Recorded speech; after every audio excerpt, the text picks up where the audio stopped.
Boa noite, irmãos. Graça e paz do nosso Senhor Jesus Cristo, amém? Quero convidar você a se colocar de pé no seu lugar. Vamos darmos início ao culto dessa noite, louvando e exaltando o nosso Deus, porque só Ele é digno de todo louvor e de toda adoração, amém?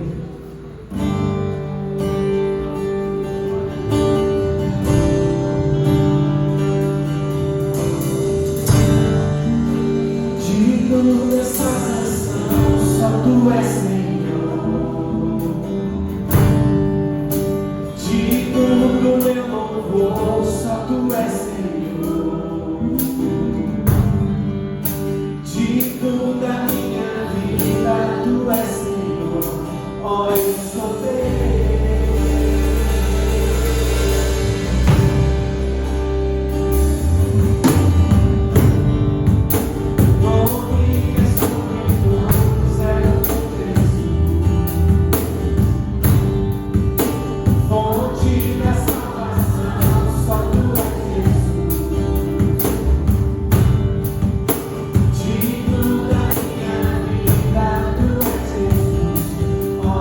So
Quero convidar vocês a abrirem as suas Bíblias. No livro de Isaías, no capítulo 40. Isaías, capítulo 40, nós vamos ler a partir do verso 12. Vai declarar a grandeza do Deus a quem nós servimos. E o Senhor vai dizer assim: quem mediu as águas na concha da sua mão, ou com palmo definiu os limites dos céus? Quem jamais calculou o peso da terra, ou pesou os montes na balança e as colinas nos seus pratos? Quem definiu os limites para o Espírito do Senhor e ou instruiu como seu conselheiro? A quem o Senhor consultou que pudesse esclarecê-lo, e quem lhe ensinasse a julgar com justiça? Quem lhe ensinou o conhecimento ou lhe apontou o caminho da sabedoria? Na verdade, as nações são como gota que sobra do balde. Para ele são como pó que resta na balança. Para ele, as ilhas não passam de um grão de areia. Nem as florestas do Líbano seriam suficientes para o fogo do altar, nem os animais de lá bastariam para o holocausto. Diante dele, todas as nações são como nada. Para ele são sem valor e menos que nada. Com que vocês compararão Deus? Como poderão representá-lo? Com uma imagem que o artesão funde e que o ourives cobre de ouro, e para a qual modela correntes de prata? Ou como o ídolo do pobre, que pode apenas escolher um bom pedaço de madeira e procurar um marceneiro para lhe fazer uma imagem que não caia? Será que vocês não sabem? Nunca ouviram falar? Não contaram a vocês desde a antiguidade? Vocês não compreenderam como a terra foi fundada? Ele se assenta no seu trono acima da cúpula da terra, cujos habitantes são pequenos como gafanhotos. Ele estende os céus como um forro e os arma como uma tenda para neles habitar. Ele aniquila os príncipes e reduz a nada os juízes deste mundo. Mal eles são plantados ou semeados, mal lançam raízes na terra. Deus sopra sobre eles e eles murcham. Um redemoinho os leva como palha. Quem vocês vão me comparar? Quem se assemelha a mim? Pergunta o santo. Ergam os olhos e olhem para as alturas. Quem criou tudo isso? Aquele que põe à marcha cada estrela do seu exército celestial, e todas as coisas chama pelo nome. Tão grande é o seu poder, e tão imensa a sua força, que nenhuma delas deixa de comparecer. Por que você reclama, ó Jacó? E por que você se queixa, ó Israel? O Senhor não se interessa pela minha situação, meu Deus não considera a minha causa. Será que você não sabe, nunca ouviu falar? O Senhor é Deus eterno, Criador de toda a terra. Ele não se cansa e nem fica exausto. Sua sabedoria é insondável. Ele fortalece o cansado e dá grande vigor ao que está sem forças. Até os jovens se cansam e ficam exaustos, mas os moços tropeçam e caem. Mas aqueles que esperam no Senhor renovam as suas forças, voam alto como águia, correm e não ficam exaustos, andam e não se cansam. Esse é o Deus que nós servimos, amém? Um Deus grandioso demais para a nossa compreensão.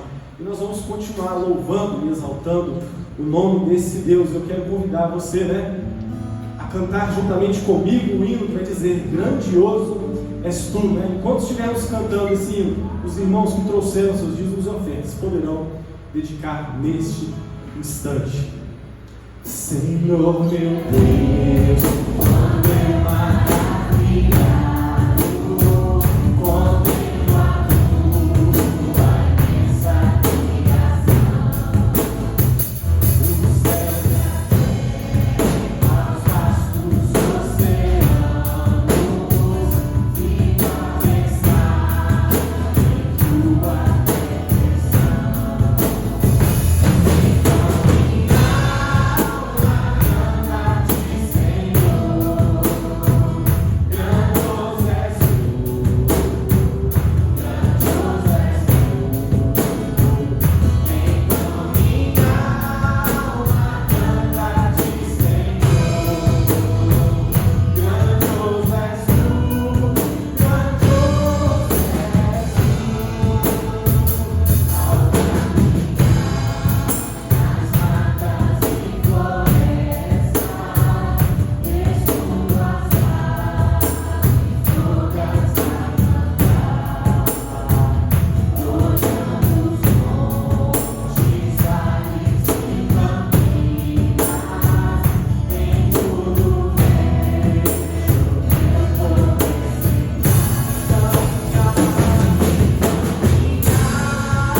que é grande, digno de ser louvado. Amém?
santidade, pela tua grandeza, Pai.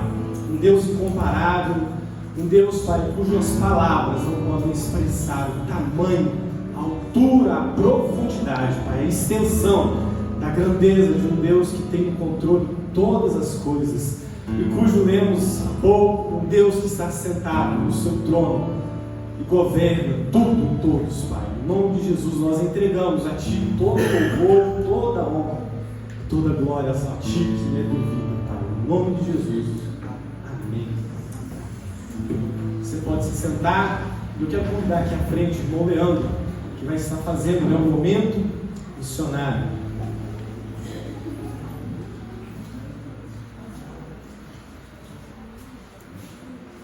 Graças a Deus, irmãos. Só lembrando, agora que iniciamos o ano, também vamos trazer a nossa memória que estamos em campanha de missões regionais, ok? Para não ficar muito tempo parado, distante, viajando, então nós estamos recordando isso.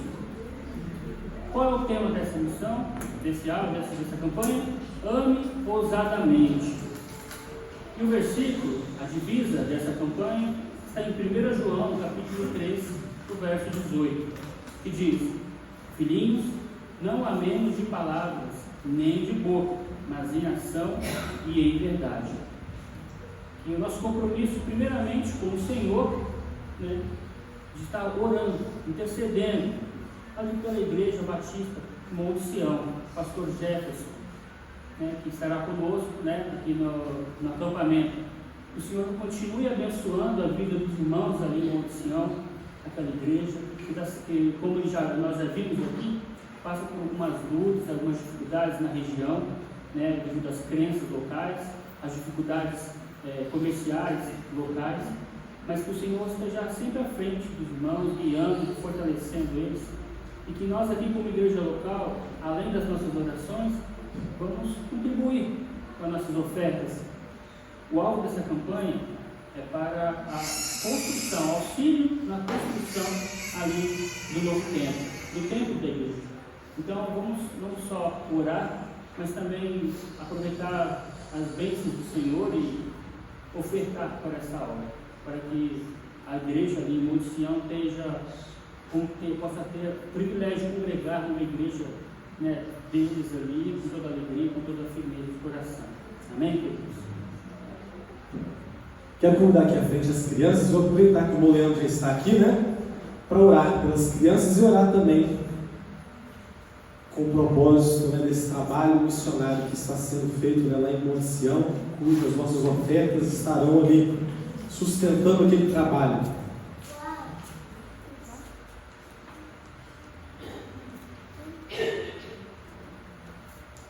Oremos. Grande Deus, eterno Pai, nós te damos por essa oportunidade maravilhosa que é estarmos em Tua presença. Obrigado, Senhor, por nos trazer aqui nessa noite para juntos oferecer-te, ó Deus, este culto de gratidão. Em especial agora, Pai, vamos juntos orar, clamar, ó Deus, pela vida dessas crianças. Que o Senhor esteja abençoando a cada uma, Senhor, cada momento, cada fase de suas vidas.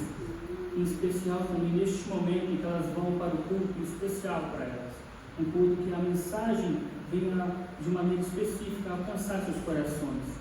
Abençoe, ó Pai, aquelas que vão trazer essa instrução do Senhor para essas crianças. Que sejam usadas, abençoadas pelo Senhor grandemente. E que as nossas crianças possam crescer na graça e no conhecimento do nosso Senhor Jesus Cristo. Pai, também oramos pela vida do pastor Jefferson e de todos os irmãos ali em Monte Sião, Senhor. Que o Senhor continue abençoando ricamente nossos irmãos ali. Que eles possam dar frutos para o Senhor naquela região. E que todas as dificuldades, as limitações que eles venham encontrar, as lutas que venham a passar, eles possam sempre confiar no Senhor. E nós aqui como igreja Batista em Varginha, igreja local, possamos na retaguarda estarmos em oração por nossos irmãos e também com as nossas ofertas, ó Deus, contribuir para o crescimento, a construção do novo tempo. Tudo para a honra e para a glória do teu santo e excelso nome. Em teu nome te agradecemos e te pedimos. Amém.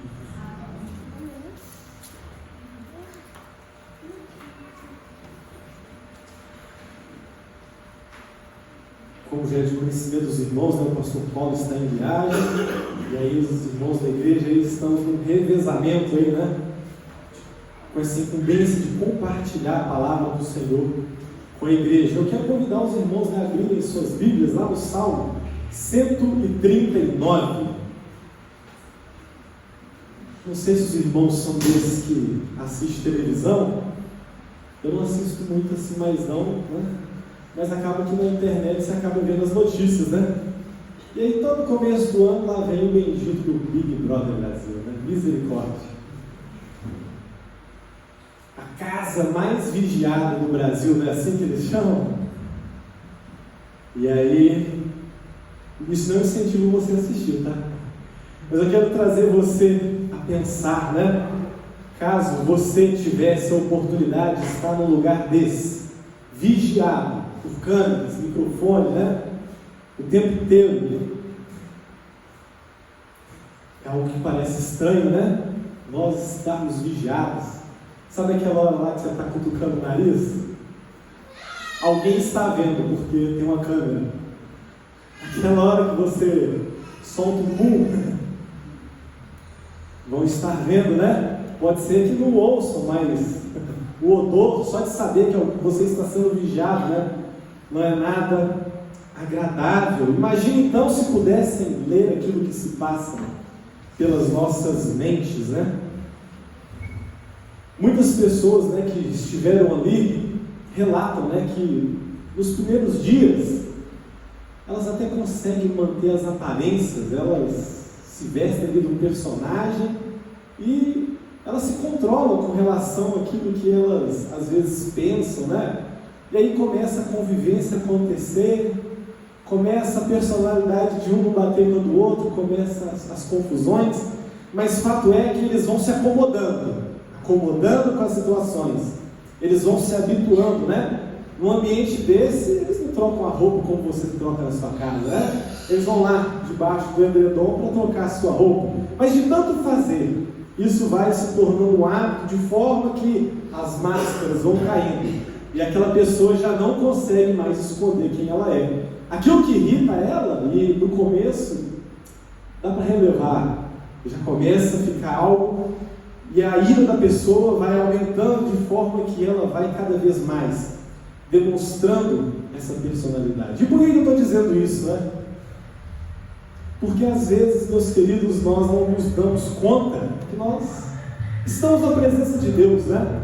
Às vezes, erroneamente, na igreja, quando nós estamos orando ou falando, a gente fala: oh, Senhor, estamos entrando na sua presença, né? E aí parece que nós vivemos uma vida de entrar e sair da presença de Deus. Quando estamos no templo, entramos na presença de Deus. Acabou o culto, saímos da presença de Deus. E, meus irmãos, nós precisamos ter a certeza e a convicção, né, que o nosso Deus é um Deus que está presente conosco em todos os lugares. Por exemplo, nós estamos aqui e Deus está conosco. Amém ou não amém? Amém. Deus está aqui conosco. E quem ficou em casa e não veio? Deus está lá? E quem está viajando de férias e nesse momento está lá na beira da praia tomando seu sorvete com a família, Deus está lá? Deus está lá também, né? Então nós precisamos ter a ciência, né, que o nosso Deus é um Deus grande e um Deus que sabe todas as coisas. Eu quero convidar vocês a lerem. Nós vamos meditar essa noite no que diz o Salmo 139, que vai dizer assim: Senhor, Tu me sondas e me conheces, sabes quando me sento e quando me levanto, de longe percebes os meus pensamentos, sabes muito bem quando trabalho e quando descanso, todos os meus caminhos Te são bem conhecidos, antes mesmo que a palavra me chegue à língua, Tu já a conheces inteiramente, Senhor. Tu me cercas por detrás, pela frente, e pões a Tua mão sobre mim. Tal conhecimento é maravilhoso demais, e está além do meu alcance. É tão elevado que eu não posso atingir. Para onde eu poderia escapar do Teu Espírito? Para onde poderia fugir da Tua presença? Se eu subir aos céus, lá estás. Se eu fizer a minha cama na sepultura, também lá estás. Se eu subir como asas da alvorada e morar na extremidade do mar, mesmo ali a tua mão direita me guiará e me susterá. Mesmo que eu deitasse, mesmo que eu dissesse que as trevas me encobrirão e que a luz se tornará noite ao meu redor, verei que nem as trevas são tão escuras para ti. A noite brilhará como o dia, pois para ti as trevas são como luz. Tu criaste o íntimo do meu ser e me teceste no ventre da minha mãe. Eu te louvo porque me fizeste de modo especial e admirável. Tuas obras são maravilhosas, disso tenho plena certeza. Meus ossos não estavam escondidos em ti, quando em secreto fui formado e entretecido como nas profundezas da terra. Os teus olhos viram o meu embrião, todos os dias determinados para mim foram escritos no teu livro, antes de qualquer deles existir. Como são preciosos para mim os teus pensamentos, ó Deus! Como é grande a soma deles! Se eu os contasse, seriam mais do que os grãos da areia. Se terminasse de contá-los, eu ainda estaria contigo. Quem me dera matasse os meus inimigos, ó Deus! Afastem-se de mim os assassinos, porque falam de ti com maldade, em vão se rebelam contra ti. Acaso não odeio os que odeiam o Senhor? Eu não detesto os que revoltam contra ti? Tenho ódio por eles, implacável. Considero-os inimigos meus. Sonda-me, ó Deus, e conhece o meu coração. Prova-me e conhece as minhas inquietações. Vê se a minha conduta há algo que te ofende e dirige pelo caminho eterno. Meus queridos, esse salmo é um dos salmos que é atribuído, ao rei Davi. E o livro de Salmos, como eu já compartilhei anteriormente aos irmãos, ele é como se fosse um inário, uma coleção de hinos e canções. E como alguém que toca e canta, eu fico pensando, como seria a melodia desse hino? Que nota será que o autor que escreveu deu a ele, Será que é uma música mais animada? Será que seria ela uma música mais lenta, melancólica, de meditação? Mas certo é que ela não se parece, com a versão que nós temos lá, dos Vencedores por Cristo, que vai dizer, Senhor, eu sei que tu me sondas. Quantos conhecem essa canção? Ela é baseada, neste livro da Bíblia. E Davi, em seu salmo, ele vai se dirigir a Deus. E ele começa a descrever Deus pelos seus atributos ou qualidades. E aí ele vai nos apresentar 3 características, inerentes ao nosso Deus, que na teologia nós vamos chamar de atributos de Deus, Existem os atributos de Deus, que eles são comunicáveis a nós. Quais são esses atributos que Deus ele compartilha conosco? Deus é amor, e ele compartilha conosco, esse direito de poder amar. Deus ele nos perdoa e também permite que nós perdoemos uns aos outros, ou seja, Deus ele compartilha desses atributos conosco. Mas os atributos aos quais o salmista, Davi, vai falar nesse salmo, são atributos que são naturais ou atributos incomunicáveis, que são características intrínsecas que só competem a Deus, somente Deus possui, porque eles vão definir a divindade de Deus. E o primeiro atributo pelo qual ele vai se dirigir a Deus, reconhecendo Deus, porque ele é um Deus que sonda e que nos conhece. Ele é um Deus onisciente, e ele vai apresentar, um Deus que possui um conhecimento absoluto e pleno, infinito sobre todas as coisas. E ele vai discorrer no salmo dizendo que o Senhor conhece quando eu me assento, quando eu me levanto. O Senhor ele sabe o que eu penso.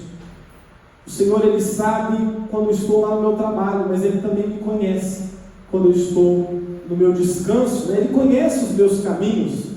as minhas palavras antes mesmo que eu abra a minha boca. O Senhor me cerca, né, por detrás, pela minha frente. E aí no verso 5 ele vai dizer, né, que a mão de Deus está sobre mim. E no verso 6 ele vai fechar a respeito dessa onisciência, o Deus que sabe todas as coisas, dizendo, né, que quando ele olha para isso é tudo muito maravilhoso, né?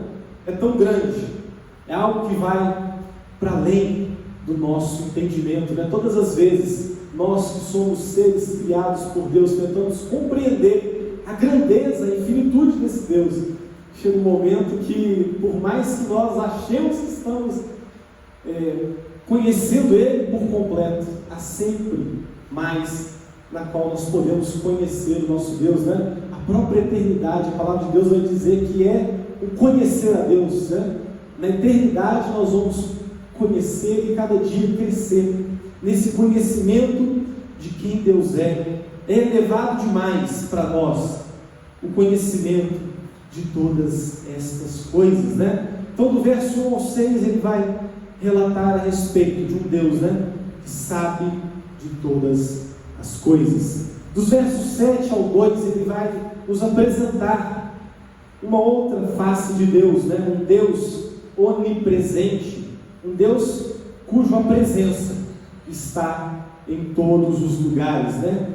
É impossível nós fugirmos de Deus, né? E ele vai dizer, né, que se eu subo ao céu, ou seja, eu posso ir o mais alto possível, mesmo enterrado na sepultura, o quão profundo eu for. E ele vai dizer também, né, que se ele chega a ir na extremidade, né, pensando na extensão, na largura, e até naquele tempo, né, no mundo conhecido, que eles podiam ver, era o horizonte, né, onde o mar terminava.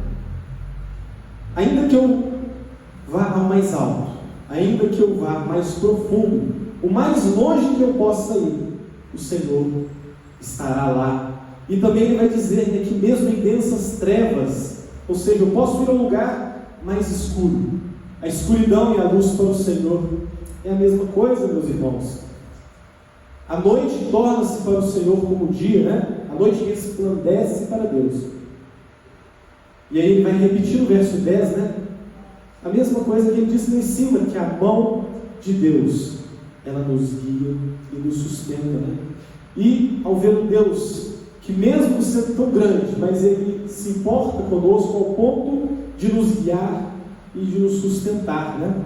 Jeremias, no capítulo 23, os versos 23 e 24, vai dizer: sou eu apenas um Deus de perto? Pergunta o Senhor, e não também de longe? Pode alguém esconder-se sem que eu o veja? Pergunta o Senhor. Não sou aquele que enche os céus e a terra? Ou seja, não há como fugir da presença de Deus. Mas houve alguém que ousou fugir da presença de Deus. Os irmãos se lembram? Quem na Bíblia ousou fugir da presença de Deus? Quando Deus chegou para Jonas e disse: Jonas, filho de Amitai, vá depressa à grande cidade de Nínive. Vai dizer que Jonas fugiu da presença do Senhor, né? Ele vai ao lado oposto. E depois o resto da história os irmãos conhecem, né? Não há como fugir da presença do Senhor. Ele é jogado ao mar. Deus providencia um grande peixe que engole. Jonas, no ventre do peixe, se arrepende. E aí ele é vomitado na beira da praia. E assim ele vai cumprir aquilo que Deus havia determinado fazer. Não há como fugir da presença do Senhor. Ou seja, nós vemos nos primeiros versículos, né, a onisciência. Agora vemos a onipresença de Deus. Mas ele também vai nos apresentar um Deus que pode todas as coisas. Dos versos 13 ao 16 ele vai apresentar-nos um Deus que é onipotente. É aquele que tem poder absoluto, ilimitado, para fazer todas as coisas. E o interessante é que nos versos 13 e 15 ele vai usar uma palavra, né? Tu me tecestes no ventre da minha mãe. E às vezes a gente pode pensar, né, como uma costureira ali, ou uma bordadeira está tecendo um tecido, mas não. Ele teceste um ser no ventre da sua mãe, né? Ou seja, Deus foi quem teceu ali, né, todos os tecidos da pele, tecidos musculares, tecidos nervosos, ossos, sanguíneos. Deus é que o teceu no ventre da sua mãe. E ele vai dizer que as obras de Deus são maravilhosas.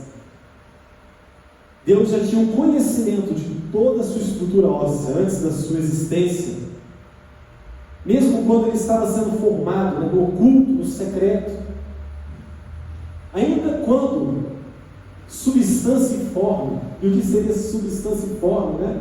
Ainda quando um embrião sem forma, Deus conhecia. Deus, ele sabe os nossos dias, né?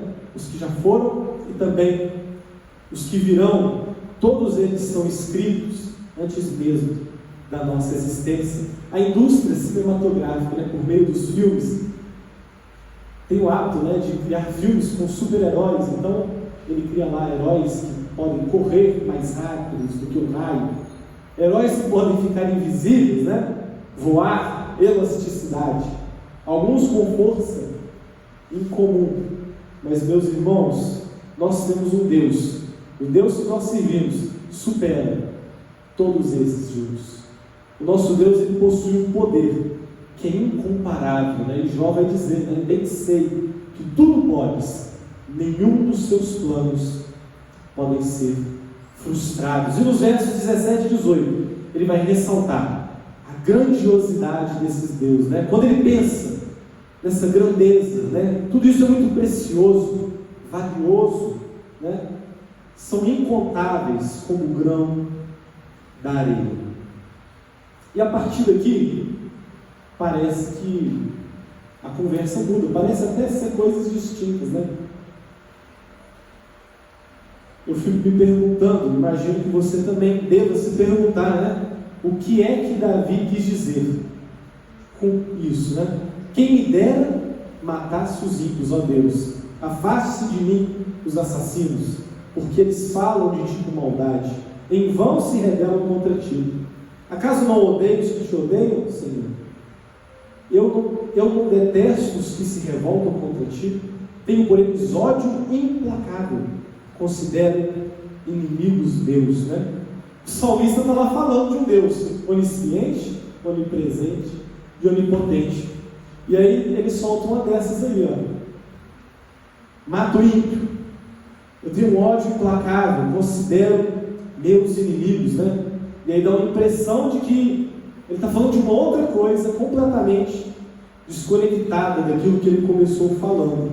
Mas isso não pode ser possível, porque nós não estamos falando de uma canção, nós estamos falando de um hino. Todo esse salmo, ele tem uma só mensagem, né? E aí eu tenho uma impressão ao ver essa ruptura brusca aí, né?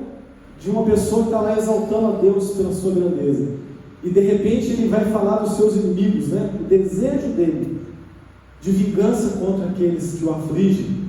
E aí dá uma impressão de que, sabe vocês, quando a gente tem uma coisa muito difícil para falar? Sabe quando a gente está diante do Pai da gente e precisa falar algo, e aí a gente vai dar aquela volta, e aí a gente diz aquilo que a gente quer falar? Essa é a impressão que eu tenho ao ler esse salmo, né? Davi está diante do Pai Celestial, e ele vai abrir o seu coração e dizendo para Deus tudo aquilo que está deixando inquieto, né? Afinal de contas, nós não estamos falando de um Deus que sabe de todas as coisas.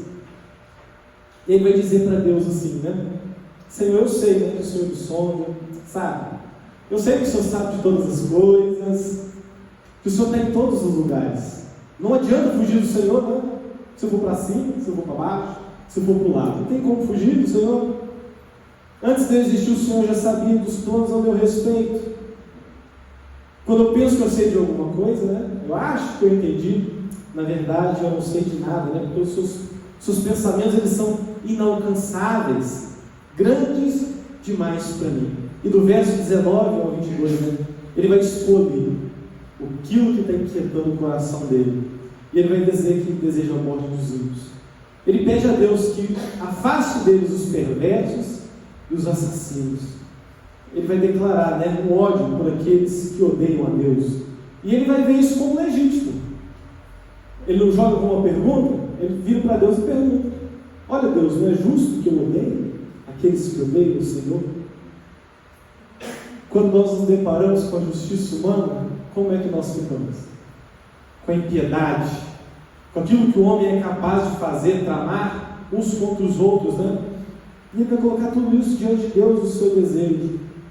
Mas nos versos 23 e 24, meus irmãos, ele vai dizer, se no começo ele vai declarar assim: olha, Senhor, eu sei que o Senhor sonda. Ele vai demonstrar o conhecimento que ele tem de um Deus que sabe todas as coisas.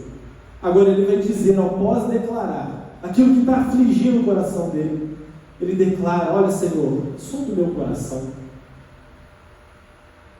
prova aquilo que está me inquietando, esse meu desejo por vingança, vê se há nisso tudo, né, sinceridade, legitimidade, vê em mim, né, se existe algo que tenha ofendido o Senhor. Mas ele vai dizer também: guia-me pelo caminho eterno. O maior desejo dele, meus irmãos, é viver em retidão, de acordo com a vontade divina. E eu separei aqui 3 coisas que me chamam a atenção ao deparar com esse salmo, né? O primeiro e o mais fácil deles é a grandeza do Deus que nós servimos. Nós servimos a um Deus que sabe tudo, está em todos os lugares e pode todas as coisas. Uma segunda coisa que me chama a atenção, né? E eu fiquei pensando, né, na resposta que eu e você precisamos dar diante desse conhecimento, dessa grandiosidade do nosso Deus, né? Que é se eu e você temos vivido a nossa vida negando a existência desse Deus. Sabe por quê? Porque, como nós começamos falando lá atrás, né?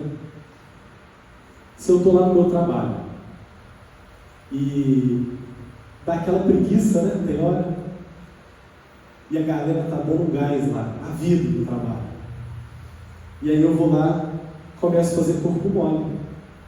Deus está lá. Quando você foi trabalhar lá, o chefe não foi, acho que hoje eu vou mais cedo, ele não está aqui, como é que ele vai saber? Deus também está lá. Sabe lá quando a gente está estudando na nossa escola, a gente pede uma caneta emprestada e não devolve? Sabe quando você não estuda para aquela prova e aí você vira para o lado e pede a cola para a pessoa que está do lado? Deus também está lá. E a gente não precisa ir longe.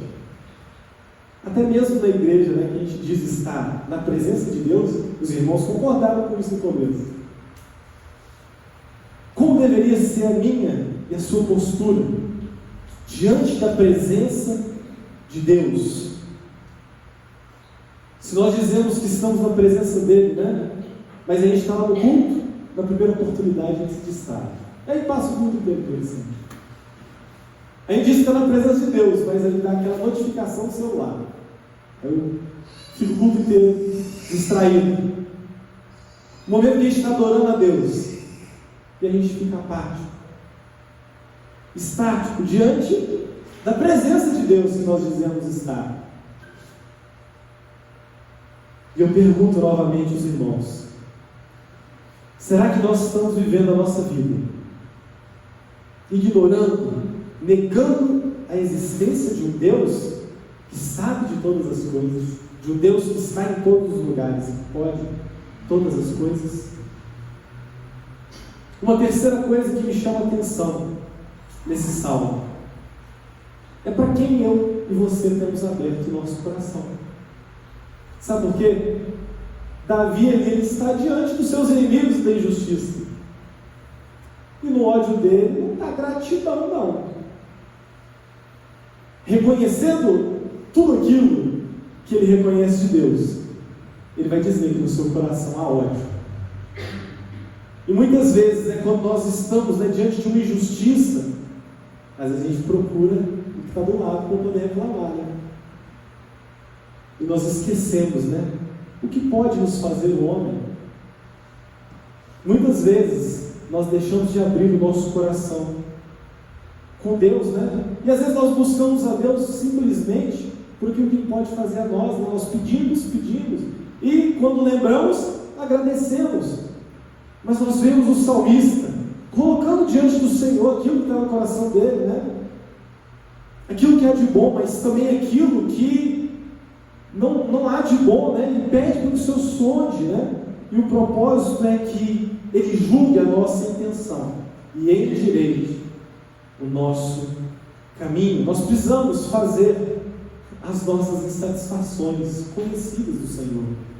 Olha, Senhor, eu não compreendo o que o Senhor quer de mim.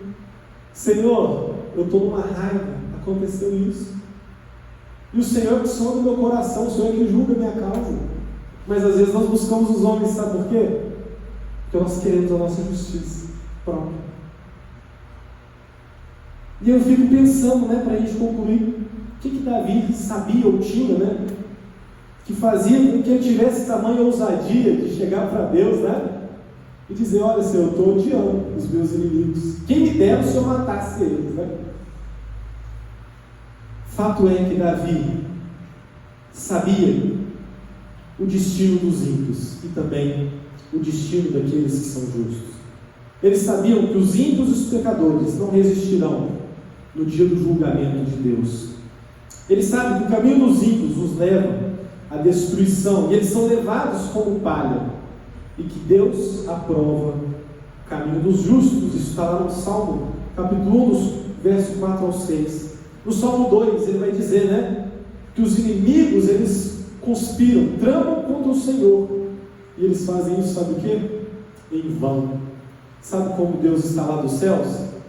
Caçoando daqueles que tramam contra o Senhor. Ele vai dizer no verso 9 do capítulo 2, que Deus, Ele quebra aqueles que se levantam contra Ele como uma vara e os despedaça como um vaso. Meus queridos, nessa noite nós precisamos entender a plenitude, né, da altura, a profundidade e a extensão da grandeza do nosso Deus. Um Deus que sabe tudo, que está em todos os lugares. Um Deus que pode todas as coisas, mas Ele também é um Deus que se compadece de nós, em nossas necessidades. Muitas vezes nós, quando falamos de Davi, né, lembramos daquele texto que vai dizer que Davi era um homem segundo o coração de Deus. E às vezes nós temos uma má interpretação do que seria esse Davi segundo o coração de Deus, porque nós às vezes temos um Davi, né, obediente, que nunca errou, um Davi, né, que fazia tudo quanto aquilo Deus queria, né, e nós, ao olharmos para a vida de Davi, nós também conseguimos ver, né, que ele também foi um homem que cometeu diversos erros na sua vida.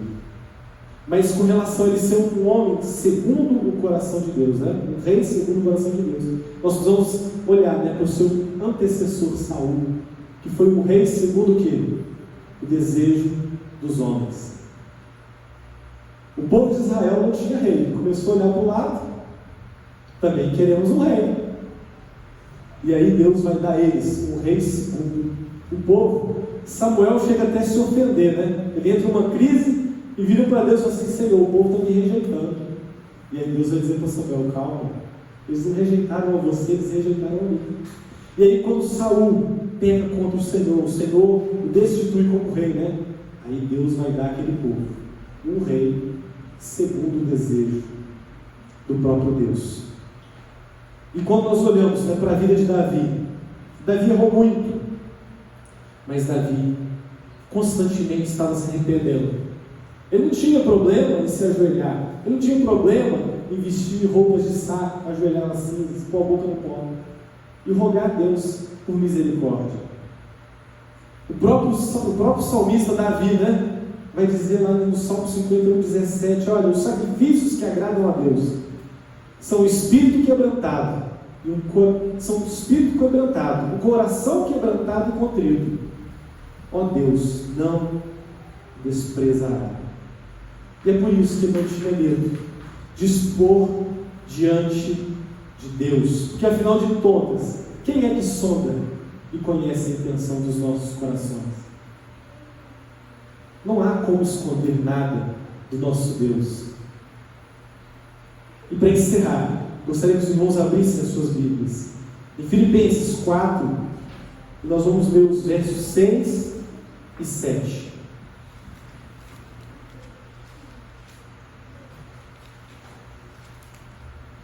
Filipenses 4, 6 e 7 vai dizer assim: não andem ansiosos por coisa alguma, em tudo, pela oração e súplicas e ação de graças, apresentem seus pedidos a Deus, e a paz de Deus, que excede todo entendimento, guardará os vossos corações e as vossas mentes em Cristo Jesus. Meus irmãos, quando a gente está feliz, Deus conhece o nosso coração. Quando nós estamos aflitos, Deus também conhece o nosso coração. Quando a gente está com raiva, Ele conhece o nosso coração. Nós estamos vivendo num mundo onde as pessoas vivem de aparências. Você vai olhar o Instagram da pessoa, é uma vida muito boa, né?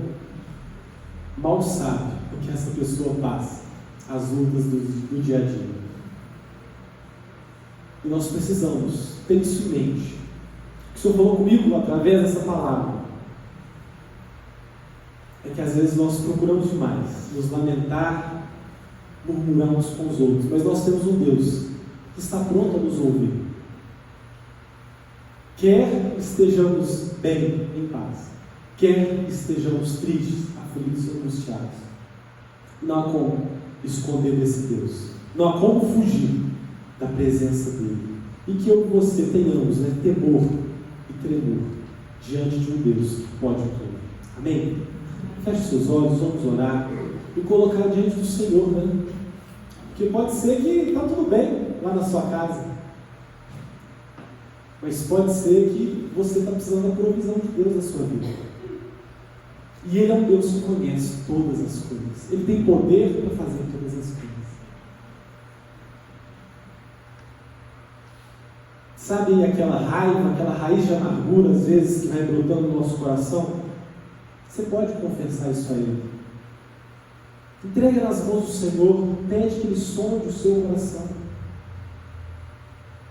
Só Ele pode agir em nosso favor. Coloque diante dele as suas necessidades. Coloque diante dele também a sua gratidão. Porque, como lemos há pouco, nós precisamos fazer conhecido dele as nossas súplicas. Senhor, nós queremos entregar as nossas vidas por completo ao Senhor, sabendo, Pai, que não conseguimos nos esconder de Ti. E só o Senhor pode sondar a nossa intenção. Só o Senhor sabe quando estamos sorrindo, mas por dentro a nossa alma está desfalecida. Só o Senhor sabe, Pai, quando a gente age de aparência, mas há um ódio mortal nos nossos corações. Nós queremos fazer do Senhor conhecido todas as coisas e pedir, Pai, que o Senhor sonde as nossas intenções. O nosso maior desejo é, Pai, que o Senhor venha consertar as nossas vidas, endireitar o nosso caminho, que nós possamos, Pai, ser encontrados como justos diante do juiz que virá para julgar, diante, Pai, de um Deus que no fim dos tempos todo joelho vai se dobrar e confessar o Senhor como Deus. Senhor, nós entregamos, Pai, também as nossas aflições. Fortalece, Pai, a nossa fé. Que o Senhor possa, Pai, estar dando descanso, paz aos nossos corações. Nós queremos entregar, Pai, tudo aquilo que está tirando de nós a paz, a ansiedade, Pai, a qual a Sua palavra vai dizer que nós não devemos andar ansiosos por coisa alguma. Nós queremos entregar tudo aos Teus pés nessa noite, Pai. No nome de Jesus. Amém.